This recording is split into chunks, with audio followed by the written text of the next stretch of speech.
Welcome back to my channel అనేసి vlogs. అందరూ ఎలా ఉన్నారు? మీ అందరితో నేను ఒక విషయం అయితే షేర్ చేసుకోవాలనుకుంటున్నాను. మేము హైదరాబాద్ రాకముందు, ఇప్పుడు మేము హైదరాబాద్ వచ్చి కూడా 3.5 years అయితే అయిపోతుంది కంప్లీట్. ఇంకొక దగ్గర 2 months అయిపోతే 2 or 3 months అయితే 4 years అవుతుంది. అయితే మేము హైదరాబాద్ వచ్చే కొత్తలో ఏం జరిగిందంటే, నార్మల్గా ఇన్స్టాగ్రామ్లో వాట్సాప్లలో మీరు ఏమైనా యాక్టింగ్ చేస్తారా అనేసి కొన్ని అలాంటి రిక్రూట్మెంట్స్ అయితే మనకు వస్తాయి కదా.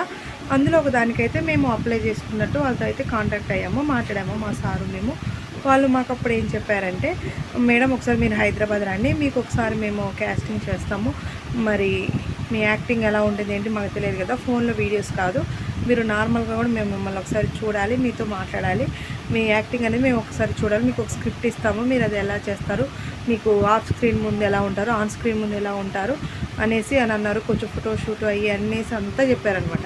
సరే అనేసి మేము ఇక అప్పుడే మా హస్బెండ్కి హైదరాబాద్ డ్యూటీ స్టార్ట్ అయిన టైంలో మేమైతే హైదరాబాద్ వచ్చిన తర్వాత అప్పుడు మా అమ్మ చనిపోయింది. హైదరాబాద్ వచ్చిన కొత్తలో అమ్మ చనిపోయిన తర్వాత 2 months 3 months తర్వాత మేము ఓకే ఇక ఈ బాధలో ఉండొద్దు, వెళ్ళాలనుకుంటున్నాం కదా అనేసి కొంచెం ఫ్రీ అవ్వడానికి అటైతే వెళ్ళామన్నమాట. స్టార్టింగ్ మేము వెళ్ళగానే ఒక సార్ దగ్గరికి అయితే వెళ్ళగానే తను ఏమన్నారంటే, ఫస్ట్ మాకు ఒక స్క్రిప్ట్ అయితే నాకు చెప్పారనమాట. ఒక క్యారెక్టర్ ఇస్తాను, ఒక మదర్ క్యారెక్టరు, ఒక బాబు, ఇట్లా మీరు మ్యాగీ ఏదైనా వంట చేస్తూ ఉండండి, మీ బాబు వచ్చి సడన్గా కింద పడిపోతాడు, బాబు చనిపోతే మీరు ఎలా ఫీల్ అవుతారు అని ఒకసారి మంచిగా చేయండి అనేసి నాకు ఒక స్క్రిప్ట్ ఇస్తే నేనైతే చేశాను. ఫుల్గా చేశాను అనమాట ఆ సీన్లో. ఓకే నువ్వు బాగా చేసావమ్మా, నెక్స్ట్ అనేసి సార్ వాళ్ళ దగ్గరికి అయితే పంపించారు. సార్ దగ్గర కూడా మళ్ళీ చేశాను. మా వారు కూడా లోపలికి పిలిచారు. మేడం అయితే పర్లేదండి బాగానే చేశారు, ఇంకొంచెం ఇంప్రూవ్మెంట్ ఉంటే ఇక స్క్రీన్ ముందు ఎలా చేస్తాను ఇంకా కంటిన్యూ తెలియదు కదా, నెక్స్ట్ స్క్రీన్ టెస్ట్ అయితే చేద్దాము, మీరు పలానా రోజు అయితే రాండి, కానీ ఇది వచ్చే ముందు మాత్రం మీకు ఒక కార్డ్ అనేది అయితే ఉండాలండి. మన సీరియల్ వాళ్ళకి సినిమా వాళ్ళకి ఒక ఫిలిం అనేది ఒక కార్డ్ అయితే ఖచ్చితంగా ఉంటుంది. దాని కార్డు కాస్ట్ వచ్చేసి 15,000 ఉంటుంది అనేసి అది ఇదని చెప్పారు. మేమైతే అంత అయితే ఇవ్వలేమండి, నార్మల్ 5,000 ఇస్తానేసి మా వారైతే అన్నారు. అసలు ఆ కార్డు ఏంటి ఎందుకనంటే, మీరు ఏదైనా ఛాన్స్ వచ్చినా ఏదైనా సినిమాకి వెళ్ళా మీకంటూ ఒక ఐడెంటిటీ కార్డ్ అనేది అయితే ఖచ్చితంగా ఉండాలి. దానికోసం అండి, ఇప్పుడు మీరు ఏదైనా సినిమా చేస్తుంటే పలానా యాక్టరు పలానా అనేసి మీకంటూ ఉండాలి కాబట్టి మీరు ఇది తీసుకోవాలనేసి చెప్పారు. సరే అనేసి మా వారు ఒప్పుకొని 15 కాదు 5 కాకుండా 8,000కి అయితే మాట్లాడుకొని ఆ కార్డుకి అయితే అప్లై చేసి మా అడ్రస్, నా గురించి, ఏజ్, నా ఊరు ఎక్కడ ఏంటి అనేది మొత్తం అయితే రాసి ఇచ్చేసి వచ్చిన తర్వాత మళ్ళీ మాకు 1 week తర్వాత ఒక ఫోన్ కాల్ అయితే వచ్చింది. మీరు ఒక చిన్న వెబ్ సిరీస్లో అయితే చేయాలి, ముందు ఒక 2 షార్ట్ ఫిలిమ్స్ వెబ్ సిరీస్ చిన్నగా చేస్తే అది యూట్యూబ్లో మంచి సక్సెస్ అయితే మీకు సీరియల్లో సినిమాలకు మేము ఛాన్స్ ఇప్పిస్తామనేసి చెప్పారు. దాని తర్వాత నేను ఒక చిన్న షార్ట్ ఫిలిం లాగైతే చేశాను. అందులో ఒక చిన్న టీచర్ క్యారెక్టర్ అయితే నాకు ఇచ్చారు, చేశాము. కానీ దాన్ని అంటే చేశాను 1 dayలోనే అయిపోయింది మాకైతే. మా వారు కూడా రమ్మన్నారు, సరే అని వెళ్ళాము, షూట్ చేశారు, బాగానే మంచిగా జరిగిందంతా.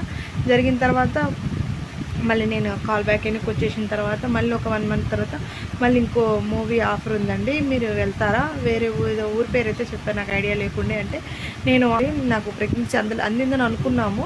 తర్వాత టెస్ట్ చేసుకొని అంతా చేసిన తర్వాత బ్లడ్ టెస్ట్ చేస్తే లేదనమాట. ఓకే లేదని చెప్పి మళ్ళీ సార్ వాళ్ళ దగ్గరికి వెళ్ళిన తర్వాత, లేదమ్మా ఛాన్స్ అయిపోయింది, ఏదైనా ఉంటే చెప్తా అన్నారు. అట్లా చాలాసార్లు కాల్ చేసాము, మళ్ళీ కలిసాము. ఎప్పుడు నాకు వాళ్ళ సార్ దగ్గర నుంచి ఒక రెస్పాండ్, ఒక ఫోన్ వచ్చింది లేదు, కాల్ వచ్చింది లేదు, మిమ్మల్ని కలిసింది లేదు. మా దగ్గర అయితే వాళ్ళు 8,000 తీసుకొని కార్డు ఇచ్చేది. ఆ కార్డు ఏం చేసుకోవాలి, మళ్ళీ అది 1 year ఉంటుందట. మళ్ళీ 3 yearsకి అయితే మాత్రం ఇంకో ఎక్కువ పే చేయాలట. 5 yearsకి అట్లా 3 years 5 years అట్లా మనకు అది మార్చుకుంటూ ఉండాలి, మీరు ఐడి కార్డు అనేసి నాకు చెప్పారు. సరే ప్రస్తుతానికి మాకు ఛాన్స్ వచ్చే వరకు ఒక 1 year అనేది మేము 1 year వరకే తీసుకున్నాము.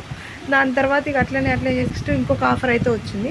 వాళ్ళకి మా నెంబర్ ఎవరు ఇచ్చారో వాళ్ళకైతే నాకు తెలియదు. ఇంకొక కాల్ వస్తే అక్కడికి వెళ్తే వాళ్ళు ఏమన్నారంటే, ఒక కార్డు ఇవన్నీ అవసరం లేదమ్మా, ముందు నీకు ఒక గుర్తింపు ఉండాలి, అసలు నువ్వేంటి, నువ్వు ఎలా ఉంటుందో ఎవరికైనా చూపించాలంటే అనేసి ఒక ఫోటోషూట్ చేయండి అన్నారు. సరే అనేసి మేము బయట వెళ్ళలేము సార్, మీ దగ్గర తీసుకుంటే వాళ్ళే ఫోటోషూట్ చేశారు. ఒక 2 sareesలోని మంచిగా డ్రెస్సెస్లోని అట్లా రెడీ మీరు తీసుకున్నారని మేమే మేకప్ వేసి ఇట్లా తీసుకుంటామని వాళ్ళు ఒక 6,000 to 7,000 తీసుకున్నారు. ఎక్కువే అడిగారు, తగ్గించి మా వారు మళ్ళీ ఇచ్చారు. సరే అనేసి అక్కడ కూడా తీసుకున్నాము. అక్కడ నుంచి కూడా ఒక ఛాన్స్ రాలేదు, ఏమీ చెప్పలేదు, అంతా అయిపోయింది. మళ్ళీ వాళ్ళు కూడా అక్కడ నుంచి బిసాన్ అయితే వెళ్ళిపోయారు. అక్కడ వాళ్ళు మేము వెళ్ళి చూసిన ఒక 1 month తర్వాత మళ్ళీ పోతే లేరు. నెక్స్ట్ ఇంకొకరి దగ్గరికి వెళ్ళాము. వాళ్ళు ఎలా వస్తున్నాయి, ఇప్పుడు ఎవరికైనా మీకు ఒక ఛాన్స్ ఇస్తాం రండి, మిమ్మల్ని ఒక సీరియల్లో తీసుకుంటాం రండి అంటే ఎవరైనా ఆశపడతాం కదా, సేమ్ మేము కూడా అలానే వెళ్ళాము. నాకు సీరియల్లో చేయాలని ఇంట్రెస్ట్ అనమాట. సేమ్ నేను కూడా అట్లనే వెళ్ళాను. వెళ్ళిన తర్వాత వాళ్ళు ఏమన్నారంటే ఓకే మీకు ఒక సీరియల్ క్యారెక్టర్ ఓకే అయింది, మీకు పర్ డేకి 4000 ఆర్ 3000 మీరు అలా అడగొచ్చు వాళ్ళని, మిమ్మల్ని పలానా రోజు రమ్మని వాళ్ళు పిలుస్తారు, మీరు వెళ్ళండి, పలానా రోజు షూట్ కూడా ఉంటుంది మీకు అనేసి అన్నీ రెడీ చేసి డ్రెస్సింగ్స్ అంతా క్యారెక్టర్ అంతా ఓకే అయిపోయి మా దగ్గర 10,000 తీసుకొని వాళ్ళు ఇట్లా పలానా రోజు రమ్మంటే సైలెన్స్ మేము అక్కడికి వెళ్ళేసరికి మొత్తం అంతా క్లోజ్ చేసి వాళ్ళు అసలు అక్కడ లేకుండా వెళ్ళిపోయి తాళాలు వేసుకొని వెళ్ళిపోతే అక్కడున్న బిల్డింగ్ అపార్ట్మెంట్ వెళ్తే లేరండి వాళ్ళు ఖాళీ చేసుకొని 10 days అవుతుంది, వాళ్ళు ఇలానే మోసం చేస్తారంటే చాలామంది పిల్లగాళ్ళు వచ్చి వెళ్తున్నారు అనేసి అని అన్నారు. నాకైతే చాలా అంటే మస్తు బాధ అనిపించింది అసలు. అక్కడ వాళ్ళు అలా మోసం చేశారు, వీళ్ళు ఇక్కడ ఇలా మోసం చేశారు, ఎక్కడో ఒక దగ్గర నమ్మకం ఉంటుంది అనేసి మేము ఈ 3 చోట్ల తిరిగాను. ఇప్పుడు అనుకుంటాం కదా ఏదైనా ఒక్కదాంతోనే ఉండదు, ఒక 2-3 సార్లు ట్రై చేయాలన్నట్టు చేసాము. అట్లా మేము 30 ఏళ్ళు లాస్ అయిపోయాము. నాలాగా ఎవరు కావద్దని నేను ఈ వీడియో చేస్తున్నాను. ఎందుకంటే ఎవరికైనా ఇండస్ట్రీకి వెళ్ళాలంటే ఎవరైనా తెలిసిన వాళ్ళని ఉండాలి, కొంచెం మనకంటూ ఏదన్నా ఒక అనుభవం కానీ మనం ఒక 2-3 చోట్ల చేసిన తర్వాత అయితేనే వెళ్ళగలుగుతాం. సొంతంగా వెళ్ళాలంటే ఇట్లా ఉంటే వెళ్ళలేము కదా. మమ్మల్ని ఇట్లా 3 అయితే మోసం చేశారు.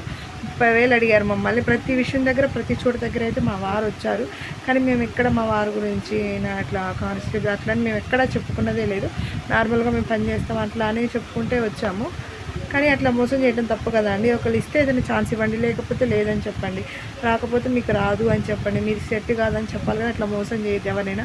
ఎన్నో ఆశలతో వస్తారు. ఓకే మాకంటే ఇంకా మేమేమి ఎక్కువ డబ్బులు పెట్టుకోలేదు కాబట్టి 30,000తో అయితే సరిపోయింది. ఇంకా మాకంటే ఎక్కువ డబ్బులు పెట్టిన వాళ్ళు అట్లా పాపం ఎక్కడెక్కడో నుంచి వస్తారు, అమ్మ నాన్నల మీద ఆశ పెట్టుకొని వాళ్ళు ఇచ్చే డబ్బులతోటి. పాపం అలాంటి వాళ్ళని కూడా ఇట్లా మోసం చేయడం మాత్రం చాలా తప్పు. మీకు ఇవ్వాలనిపిస్తే ఇవ్వండి, లేకపోతే లేదు. నేను మీ అందరికైతే ఈ వీడియో తప్పకుండా నచ్చిందని అనుకుంటున్నాను. నా ఛానల్ ఇంకా ఫస్ట్ టైం చూస్తున్నట్లయితే like and share and subscribe to my channel, watching my videos. Bye bye.